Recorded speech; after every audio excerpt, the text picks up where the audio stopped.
Hamas की बात को मैं आगे से कंटिन्यू करना चाहूँगा कि फॉर एग्जांपल जिस तरह हमास कह रहे हैं ना कि हम लोग म्यूज़िक सुनते थे रात भी दिन रात भी, मैं भी खुद ऐसे ही था।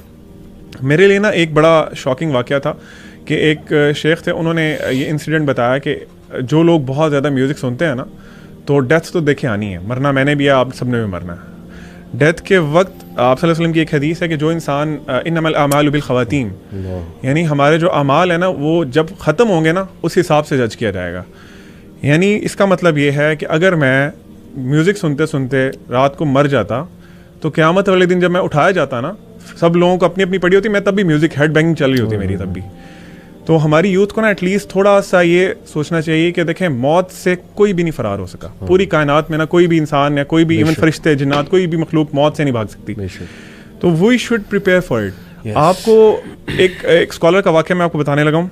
एक there was an old guy, वो ना अपने डेथ बेड पे थे, तो लोगों ने ना कोई सिंगर था, अरेबिक सिंगर था या थी, उसका एक सॉन्ग्स लगाए हुए थे, बहुत बीमार हैं, अबाउट टू डाई। एक स्कॉलर आते हैं, वो कहते हैं अल्लाह का खौफ करो, ये बंदा मर रहा है और तुम यहाँ पे गाने सुना रहे हो उसको। तो उन्होंने कहा चेंज करो जिस तरह हमारा ट्रेडिशन है ना कि जब जहाँ पे हमने अपनी मर्जी से दीन घुसाना होता है, हम दुकान सुबह खोलते हैं, हम 1 घंटा कुरान की तिलावत लगा के समझ कुछ नहीं आ रहा, बस वो एक ट्रेडिशनल एक फॉर्मेलिटी पूरी कर रहे हैं। तो उन्होंने भी फ़ौरन से ना चलो जी एक कैसेट निकाल के कुरान की कैसेट डाल दो। वो डाली तो जो बंदा अपने डेथ बेड पे था वो कहता है बंद करो, ये क्या लगा दिया तुमने मुझे, वापस वही लगाओ, वही गाना वापस लगाओ। एंड लिटरली वो गाना दोबारा लगाया गया और उसकी रूह परवास करी। तो आप मतलब मुझे समझ नहीं आती, यूथ ये एंड चाहते हैं हम लोग। और जस्ट टू ऐड, एक Australian sheikh, I think sheikh Khalid Yasin ने कोट किया था, not sure but anyway he quoted के डॉक्टर्स से उनकी मुलाकात हुई है और डॉक्टर्स ने बताया कि we have seen patients, Muslim patients, Muslim doctors ने, जिनके आखिरी कलमात गाने के लिरिक्स होते। एक्सीडेंट हुआ, गाड़ी का एक्सीडेंट हुआ, वहाँ पर आ गए hospital, maybe they were listening to music.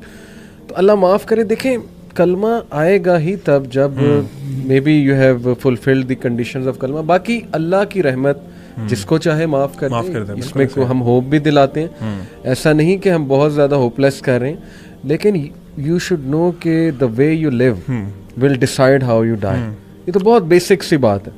तो एक बात और ऐड कर दूँ, हमास आपने जो अपना एक्सपीरियंस बताया, एक स्टूडेंट, फीमेल स्टूडेंट हमारी क्लास में एक आती थी, बहुत आज से 4-1 साल पहले की बात है। She was into music a lot, in fact so much कि वो म्यूज़िक पे डिग्री कर रही थी कहीं बाहर से, और उनकी कोई दोस्त उन्हें लेकर आई थी हमारे पास। उन्होंने मुझसे सवाल किया म्यूज़िक के ऊपर, मैंने कहा आप कुरान सुना करें। Do you know what she said, and I appreciated कि you are being honest. She said कि मुझे कुरान सुन के नहीं वो फील आती जो आप जो म्यूजिक से आती है, नहीं आती, सीधी सी बात। बल्कि यहाँ तक सख्त अल्फाज जो आपने कहे कि मुझे तो कुरान खटकता है, अल्लाह माफ़ करे। तो उस वक्त अल्लाह ने ही ना मेरे जहन में एक लॉजिक थोड़ी सी डाल दी अल्लाह की तरफ से। मैंने कहा कि इट्स ओके, बिकॉज जब आप बीमार हो ना, टाइफॉइड हो, तो ज़बान का टेस्ट लॉस्ट हो जाता है। तो आपको ना पेस्ट्री अच्छी लगेगी, ना केक अच्छी लगेगी, वो चीज़ अच्छी नहीं लगेगी आपको, क्योंकि अभी वो टेस्ट नहीं बना। बिल्कुल। जब बीमारी दूर होगी दवाई से थोड़ी, तो इंशाल्लाह you will start loving all the food. उस बीमारी में आपको फूड अच्छा नहीं लगेगा। तो it worked, kind of worked for her. मुझे नहीं पता क्या फिर आगे हुआ, लेकिन एनीवे उस टाइम अल्लाह ने डाला। तो वही बात है कि जिस स्टेट में आप हैं, हम अपने आप को देख लें। हम जिस स्टेट में थे, बल्कि मैं आपको वो कोट भी कर देता हूँ, एक बड़ी फेमस किताब है, किताब का नाम बड़ा फजूल है, learn the art of not giving a dash, anyway, लेकिन बड़ी मशहूर हुई। तो उसमें एक चैप्टर है Newton's third law of emotion, ये उन्होंने खुद अपनी तरफ से टाइटल रखा है, लेकिन साइंटिफिक रिसर्चेज उन्होंने कोट की। चैप्टर का एंड में नीचे टैग लाइन है कि your identity will stay your identity until a new experience acts against it। जब तक आप उस जोन में है ना, और आपने कोई और नई चीज एक्सपीरियंस नहीं की, आप उसी को डिफेंड किए जाएंगे। आपके लिए वही दुनिया। नहीं ये हम भी यही कहते थे, तबलीगी जमात आती थी, नहीं जी ये तो म्यूजिक हराम कहते थे, लो जी इन्हें क्या पता, इन्होंने तो सुना ही नहीं कभी, इनको क्या पता मेटल क्या एनर्जी देता है, क्या ड्राइव देता है। तो ये रिसर्चेज यही है कि आप कम से कम एक्सपीरियंस तो करो जी। अच्छा, मैं एक अपने दोस्त के एक्सपीरियंस शेयर करूँगा। मतलब उसने मुझसे सवाल किया था कि यार आप, कोई इंसान सॉन्ग सुनता है, चले वो कुरान भी सुन रहा है और साथ साथ सॉन्ग भी सुन रहा है, क्यों आप जज कर रहे हैं किसी को? उसकी पर्सनल चॉइस है। कोई डांस करना चाहता है, वो नमाज़ें पूरी कर रहा है, आप क्यों उसको जज कर रहे हैं? हो सकता है उसके दिल में आपसे बेहतर ईमान हो। सही। तो उस वक्त मेरी अकल के मुताबिक जो मैंने उसे जवाब दिया था ना, वो यही मैंने कहा था कि यार अगर तुम डांस कर रहे हो, सॉन्ग सुन रहे हो और तुम्हें उसी में मौत आ जाए और तुम उससे सेटिस्फाई हो तो तुम सुनते रहो। बेहतर पैरामीटर उसको जज करने का ये है कि आप देखो कि मौत अगर मुझे इस हालत में आ जाए तो क्या मैं कंफर्टेबल हूँ, मैं जाऊँगा इस दुनिया से वो काम करते हुए। उसके बाद वली भाई इसके अलावा ना मैं एक स्कॉलर को सुन रहा था, उन्होंने एग्जांपल दी। उन्होंने कहा कि देखें आप जिस तरह आपने बताया कि वो डांस कर रहे हैं, आप किसी भी गुनाह में इन्वॉल्व हैं, अल्लाह के नबी सल्लल्लाहु अलैहि वसल्लम आ जाते हैं। इमेजिन करें, थिंक फॉर अ मोमेंट, तो क्या आप उनको शो कर सकते हैं कि आप जो कर रहे थे? देखें इस एलिमेंट से ना उनका भी रेपुटेशन हो जाती है, जो समा और इस तरह की जो जिसको एक इस्लामिक एलिमेंट टच देते हैं म्यूज़िक को।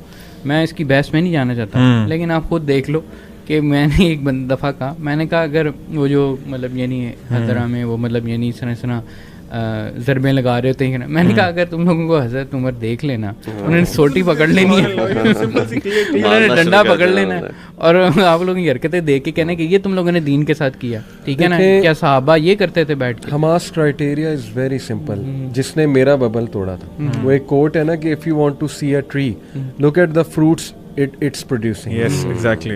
Musicians, सूफी म्यूजिक की मिसाल है, how much is it helping themselves?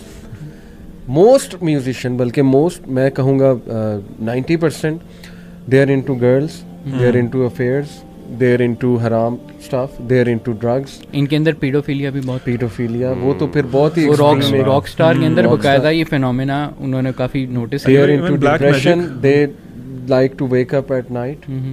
हर उल्टा काम उसमें इन्वॉल्व है। मुझे खुद एक म्यूजिशियन, बहुत मशहूर म्यूजिशियन, उन्होंने छोड़ा था म्यूज़िक, फिर दोबारा चले गए, एनीवे नाम नहीं लूँगा, उन्होंने खुद मुझे बताया था, मैं उनके साथ बैठा हुआ था, उन्होंने कहा यार what hit me was that कि सारा काम रात को होता है और हमें अजीब सी फीलिंग आती थी, जैमिंग भी रात को हो रही है, मतलब लिरिक्स रात को डिसेंड हो रहे हैं, ये उनके अल्फाज थे बकायदा। मैं बकायदा ना वो एक बैंड था, मैं उसका नाम नहीं लूँगा, उनके लिरिसिस्ट कहते थे कि मुझे नहीं पता कि मेरे ऊपर क्या तारी हो जाता था, और मतलब यानी जब मैं होल्ड करता था ना तो इस तरह करके वो लिरिक्स आते थे कि मैं I am not the author of those lyrics, ठीक है ना, और वो लिटरली शैतान का एलिमेंट होता था।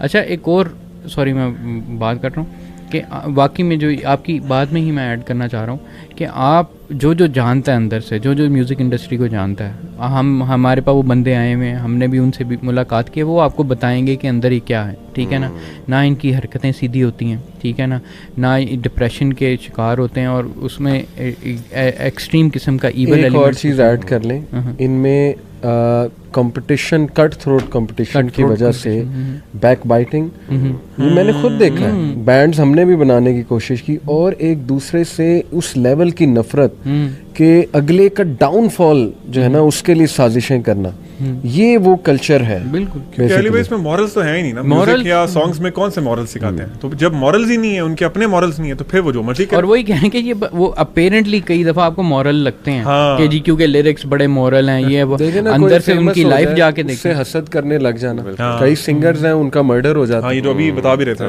वी डोंट नो, मर्डर के पीछे मे बी हसद की एक वो रीजन है पूरी।